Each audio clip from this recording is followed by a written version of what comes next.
We're here with Clifton. What's up? What's up? YCS, Niagara Falls. Yes. Top 32? This is the first time I've ever lost in top 32. Dude, It's kind of discouraging, but we're one more YCS towards the record. towards the record, I'm On at the 15 bright now. side. What'd you play? How'd it go, man? It went good. I didn't lose at all until top 32. I played the Snake Eye Fire King Azamina. This thing's awesome. It went really, really well. Good event and everything. Yeah, that's all. Well, let's check it out, man. Alrighty. Fire King cards. One of the baby chicken. One of the big chicken. One Arvada. Only one Ulcanix. One of the old big chicken. Old big chicken. And then two Kieran. These are pretty standard. Same as like the one Arvada. Yeah. I should have played more of this. Yeah? This card was fantastic all weekend. I've seen people playing like 3. Yeah. I should have definitely played 2, maybe 3, and maybe if I bump this up more, this should probably go to 3 too. This card was just so good. I want to normal summon this more than Snake Eye Ash. Crazy enough. Like, the Snake Eye cards were the worst cards in my deck all weekend, which is kind of crazy to say. But no, yeah. I should have played more of these. I wish I had time to test Pure more than the Snake Eye stuff. But yeah, The Fire King cards are so powerful. yes, they play super well around the new Mulchi too, which is really, really nice. Yeah. But yeah, I'm definitely glad to play the Fire King stuff. These cards are incredible. Dude, I'm gonna like Snowy Tortoise. We got Sanctuary in the Island. Then Snake Eye stuff. We got our 3 main culprits and then 2 Bonfire. Just kind of like I said, yeah, no Oak. You don't need Oak for the main like Fire King combo, like the 1-card Ash combo. Oak's not mandatory, you don't need it. And the Fire King version already has like infinite grind because of Island and Garunix and stuff, so you don't need the Oak. It's another brick that I didn't want to draw. That's also why I kind of cut down on Bonfire, just because you don't have, outside like turn 1, you can never ever resolve Bonfire pretty much. Yeah, I should have just cut all these cards and played like another Kieran, 2 more Ulcanix, and then like another defensive or something like that. But it was fine. I just dead drew like these cards way too many times throughout the tournament. It was not good. These probably shouldn't have been in my deck. They were fine, but they're powerful. But yeah, like consistency and stuff wise, I don't think the deck needs them. 3 of the Black Witch, 3 wanted. Max out on these because this card's incredible. Only 2 deception, 1 of the spell, and then 1 original. Which is, of course, this is like the best starter now, whereas like before the Azamina stuff, you never wanted to start with Witch, but now she's the best starter in the deck.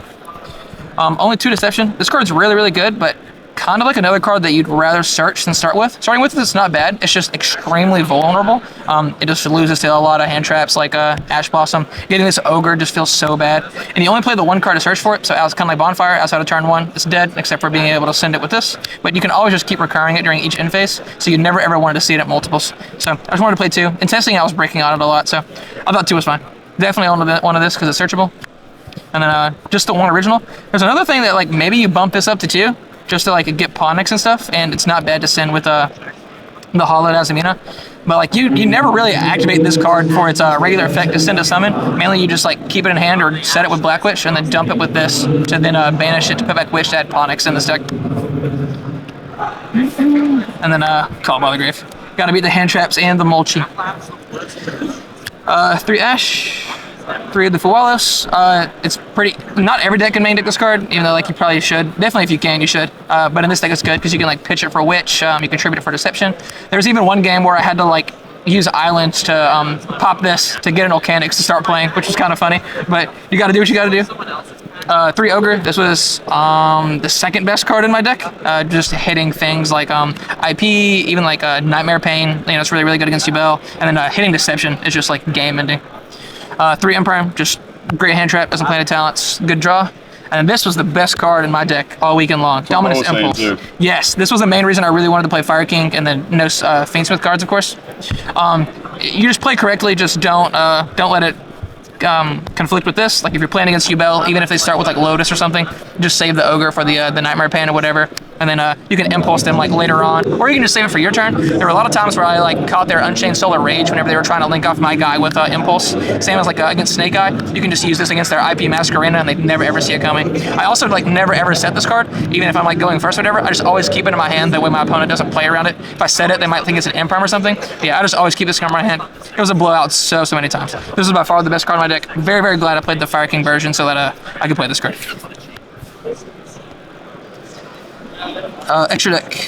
1 Anima, One Sunlight Wolf, just good in this deck to recycle your Fire King cards, but also to add back like Ash Blossom and stuff after you like Ash a Fuwalis. That's super, super nice. I only did it once this weekend, but whenever it comes up, it's awesome. One IP in the SP, it's part of the end board. You make this and then you link it off and then you get it back later in the combo with Whale. The 2 Charmers, Heat is mandatory. I think this is mandatory now too, just because it's good against Yubel, but also you can take Black Witches, and then now with the Azamina stuff, being able to take your opponent's Azamina fusion and then use it to like tribute for a negate is super, super nice. Just Once Princess. This would be the main change for my deck. I definitely should have played 2 of this. Came up a lot throughout the tournament. Just extra deck space was tight. And I kind of wasn't, I was unsure what would be the most popular going into this, so I kind of wanted a more diverse extra deck to cover a lot of matchups and stuff rather than just play it safe and play 2 Princess. But I should definitely play 2 Princess. Came up a lot. One of the Fat Whale.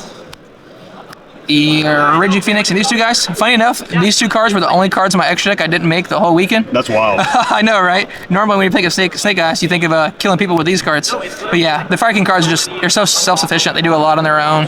And just Garunics and stuff are so huge. They're already good at like clearing boards and stuff. Yeah, I feel like these were never needed, but I still don't think I'd cut these probably. They were just, they're too good when the time comes. And then the 2 Azamina fusions, you just need 1 of each because they're recyclable with Hollow. MVPs. These cards are so much better than like the Fiendsmith cards. And then the rank 8s, because I played the Volcanics. She helps you access the rank 8s a lot. I made this card a fuckload. This card's incredible. I only made it on my opponent's turn like once or twice, but I made it on my turn a lot just to make it, nuke the board, and then just like snipe a back row. I won a game because I popped an anti-spell fragrance, which was kind of funny. Jeez. Just to be able to like play through stuff. I only made Zombie Vampire, I think, once. It did win me the game. But yeah, this card's good. You just, if your hand's like a little weak or you got hand traps, you just make this with like a Garunix and the other Garunix, or like Garunix and Volcanics or something, and then you detach, and then hopefully you can, if you're like playing the mirror, you can take their Fire King card, you can take their Snake Ash, Black Witch, you know, something like that, whatever. And then you can, whatever monster you get, you can then link it off for like a Charmer, and then hopefully you can like make a Princess and then kind of spiral into that or something like that. And then this card, MVP extra card, Hope Harbinger. I tried to end on this. Yeah, I tried to end on this card like every single time. Because in this deck, you don't get like crazy value out of Flamberge like the Pure version does. Because you don't need to leave Flamberge face up on the field like Pure does, wherever you like Flamberge place the IP, because the combo ends with the Whale, and then the Whale dies by our Vardas effect, bringing back the IP, so you don't need to end on Flamberge. So a lot of the times, I would just overlay like one of my Garunixes and Flamberge for the Hope Harbinger, along with like the rest of my board. And yeah, this card was just great. Just negating like the power spells is super nice. It beats like talents, sucking up deception and stuff. Original helps protect like your Fire King guys, that way they can't just like battle phase try to kill Arvado, or they can't just like run over your IP or something. Yeah, this card was super, super good. Very glad I played. What would you cut for the second Princess if you had to? Oh man. That's why I didn't play 2. I know you said you didn't make these at all, but yeah, you theoretically still want them in there. Yeah, I think I want them. If you cut the Snake Eye stuff, would you cut these out? Probably, yeah. If I cut the Snake Eye stuff, probably cut these. Just play another Princess, something else. Maybe another rank 8. Like cut these, play like a Princess, and then Hope Harbinger, or not Hope Harbinger, Photon Lord. Yeah. Because then I would have bumped up the Volcanics to 3. I can make rank 8s a lot more. Yeah, probably that. Probably cut like, or not the Whale. Cut these two. That Whale. Yeah, those two. Yeah, cut these 2 and make like another rank 8 and a Princess. That's probably what I do.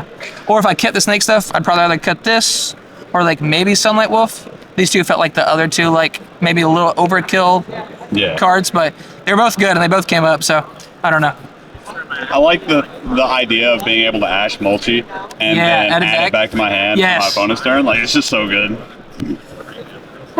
Side deck. 3 Bestials. These were all right. I kept going back and forth if this should have been DD Crow or not.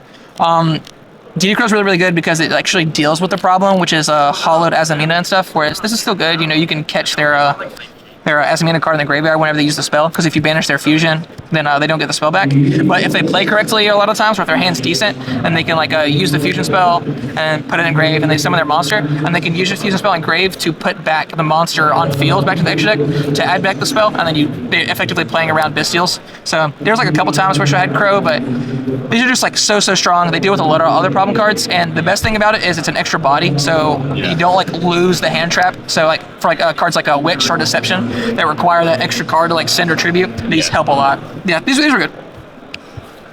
3 retaliating C. I didn't get to resolve it at all, but in theory this card's incredible. They just activate the hollowed Azamina, you chain retaliating C. You summon it, you get a free body. They lose their spell that they were going to send and the hollowed, and since it didn't go to the graveyard, it didn't fully resolve, so they don't summon their fusion monster. And then for the rest of the turn, they can't activate like Snake Eyes Ash to like send it to the graveyard to summon something. They can't activate Original. They can't activate Black Witch, because everything gets banished while it's on the field. And then normally they just pass to you, and then you can either like summon a guy and link it off, or best case you can just like tribute it for Deception or something. It's just another like free body to tribute for Deception, which is super nice. Yeah. So in theory this was insane, but I never drew it. I only played against a couple Snake, but it's also good. It's got some good overlap against like a Memento. You can like catch it on like a fusion spell or like Bone Party. It's really good. Same as like a Branded. You can catch like Branded Fusion or something. Yeah, in theory this card's crazy. I think everybody should probably be playing this card if you can. Power spells, Change of Heart, Feather Duster, Skyburn. These two just good cards, helps fix siding patterns against weird stuff. And then one Skyburn, really good against the Mulchi. If you get hand trapped, or you open one of the cards, you can just search this off Ponyx or something, and then set it and like play pretty conservatively. It's also good against like the weird decks. It's good against Yubel, being able to snipe like the Nightmare Pains and the spells and traps. Because this deck's pretty good at beating monsters, but sometimes it struggles with spells and traps. So that's why I really like this card. It's also very good in the mirror match, because they can protect your guys in the graveyard. So you can protect them from like your board being wiped by like the big Urinix, or if like one of your guys would die by the Kieran Pop or something, you can banish it to save it. So yeah, this card's really good in the mirror. And I figure this deck would be pretty popular for the weekend. Power Traps, Angel Spell, Skill Drain, just God cards. 1 Fuko, just for the Tempai matchup, or I guess like Virtual Beast or something, if I went first. That way if I got shifted, I could make this and then not die. But I didn't play against any shifted. I played Flunder, but no Tempai or anything that I would have made this against. But and then 3 Barrier. Once again, just for those weird decks. Good against Tempai, Memento. I figured that deck was going to be popular with the new card. Good against Virtual Beast, Branded, stuff like that. But yeah, mainly for Tempai. This deck kind of struggles with Tempai a little bit, because a lot of the cards interact with like monsters, not spells or traps, so you can't really pop their field spell and stuff like that. So I just wanted some more power cards like this to do it. And of course, whenever you go first, you have to take out the 3 Mulchi. So just like worst case, you just swap 3 Mulchi for 3 this card or something in like a matchup. But yeah, that's it for the deck. Well, congratulations, man. We wish you won, but you're going to win the next one. We'll get there eventually. Yeah, we'll get there. We're not going to break the record. No. Any shout-outs before we go? Yeah. Shout out to Goo. Shout out to everybody back home, like Robbie, Joe, everybody that helped me test, like getting ready for the event and stuff. Shout out to the car, everybody that drove up to Niagara, Thomas, Bo, Isaiah, everybody here. It was a fun car ride up. And then, yeah, shout out to everybody back in Kentucky, like, rooting me on and stuff. All right, well, congratulations, man. We'll see you at the next one.